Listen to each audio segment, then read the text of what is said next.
Hormone replacement therapy is finally getting talked about, and that's a good thing. There's a segment, though, that gets missed and isn't discussed enough, and that's what if you have a strong family history of breast cancer? What do you do then? In fact, in one of my YouTube videos recently, I got a comment from a woman asking me to please discuss whether hormone replacement therapy is good or bad if you have a strong family history of breast cancer. So this video is for her and for anyone else out there that's asking that question. First of all, I want to acknowledge that that's a big question. Women who have a very strong family history of breast cancer often can feel like they're just waiting for the other shoe to drop. When is it going to happen? Thinking that they're destined. And it can be scary, and it's hard to know what the right thing to do is. And it's really hard when there's so many conflicting pieces of advice out there. I get it, and I understand that this is a really, really important question for you. Let's talk about genetics and breast cancer. I think the question is stemming from, what if I have a genetic risk for breast cancer? But it's not always that. A lot of these strong family histories don't have a known gene that causes it. First of all, only 5 to 10% of breast cancers are caused by genetics. The vast majority of breast cancers have no genetic known predisposing factor. Now, if you do have a very strong family history, though, is it because of genetics? Is it because there's a gene that we don't know about that hasn't been discovered yet? Is it because you grew up in the same environment? If we're talking about family history, then mothers and daughters typically spend a lot of their lives in the same environment, eating similar food, exposed to similar exposures that are environmental, and that's not really addressed. But let's look at the genetics. What is the genetics of breast cancer? The vast majority of the genetics have to do with the BRCA mutation. And I want you to understand what the BRCA mutation is. The BRCA mutation is a mutation in a cancer suppressor gene. BRCA is a gene that helps your body repair DNA. So DNA damage is often the inciting event, the precursor, the immediate precursor to cancer.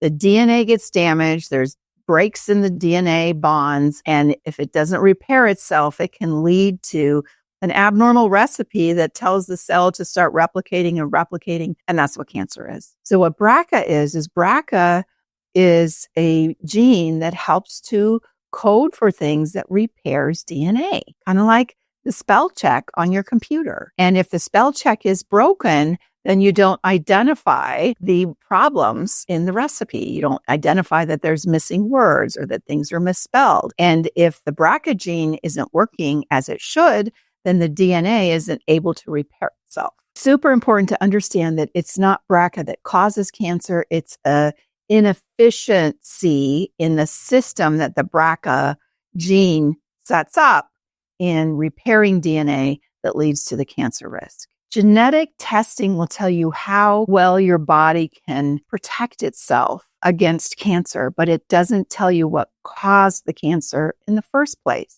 That, I think, is an even more important question. Let's look at the things that cause the cancer and see what in those things we have control over and we can actually reduce.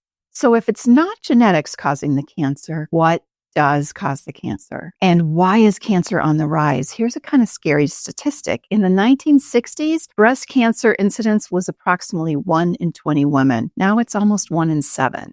Now, some of that is because before we didn't screen, and now because of mammograms, we're catching cancer at really tiny stages. And some would even argue maybe at the not cancer stage. Our genes haven't changed that fast in 65 years. What's going on? Well, the drivers of cancer are metabolic problems, blood sugar dysregulation, insulin resistance, diabetes, toxins, poor nutrition, chronic high stress, sedentary lifestyle, and alcohol. A lot of them we have control over. And if we can do something to decrease those major drivers of cancer, that's where we want to look. Traditional medicine misses the boat. Tells you don't use estrogen if you have a family history of cancer. What about the conversation about all the things that are the drivers of cancer that we actually have control over? Sure, we have control over whether or not we use estrogen.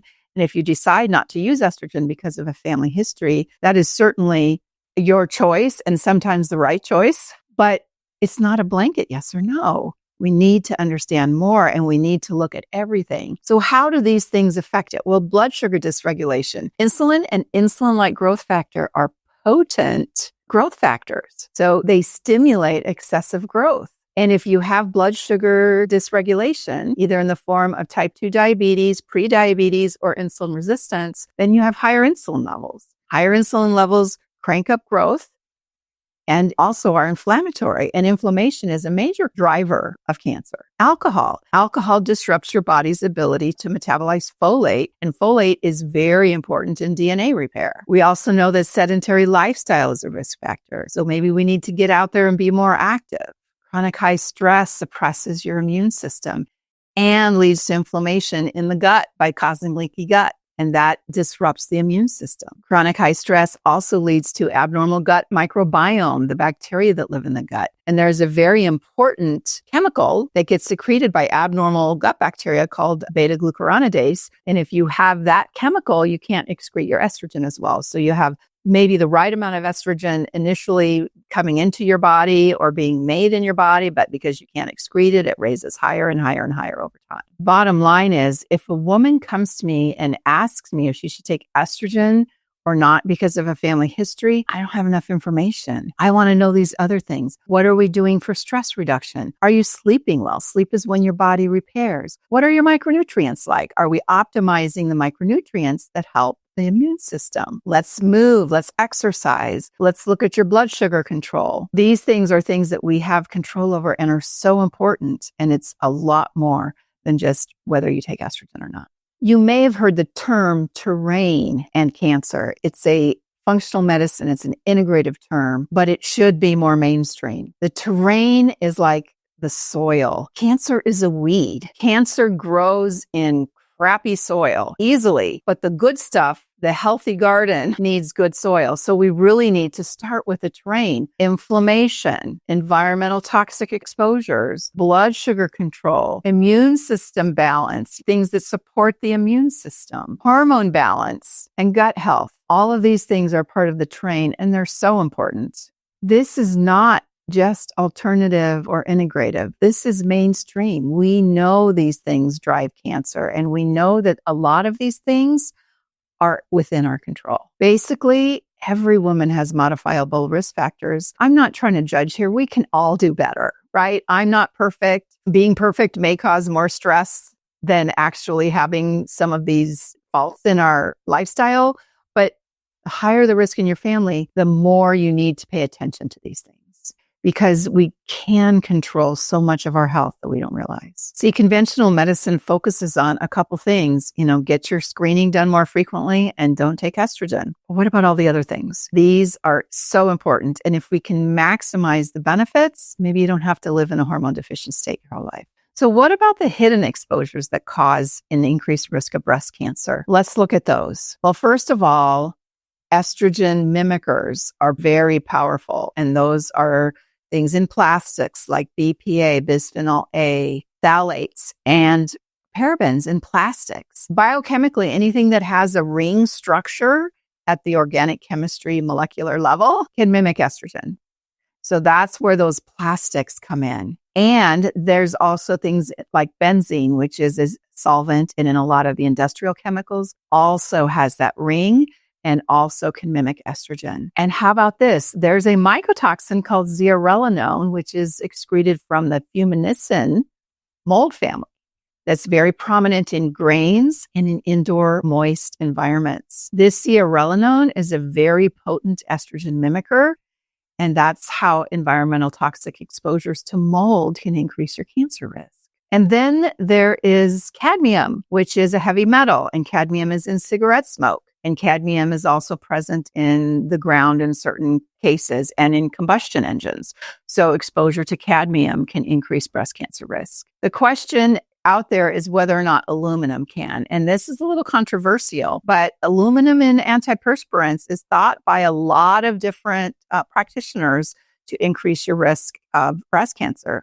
We do know that aluminum is a toxic metal. And do we really want to be applying a toxic metal right in this area that the lymph that drains our breasts is? I would say maybe no. Even if we don't know this for sure, if they're safer alternatives, let's use those instead. So looking at our environment and our personal care products and all of that is very important. Back to these chemical exposures, the Environmental Working Group estimates that the average woman exposes herself to 168 different chemicals every day as part of her personal care and her makeup routine. Yikes, that's a lot. So let's look at what we have control over. If we take control over what we do have control over, we can make a huge difference. And that's a message of hope. Now, in my next video, I'm going to be discussing specifically things that we can do and what do we do with this information, whether we take hormones or not, and what our options are. If you have found this information important, please share it with someone you love. I'd appreciate it. They'd appreciate it. You're welcome to subscribe. I'd love to have you as a subscriber. And if you're wondering, could I have hormone imbalances? What's going on with my hormones? Take my hormone quiz. There's a link below this video. It will give you answers about hormone imbalances, and it's a very thorough quiz. I'm Dr. Yvonne Karney. I'm a gynecologist, and I'm the hormone locksmith. I really do care about your health, and I want to give you as much information as possible. Thanks for listening. We'll see you next time.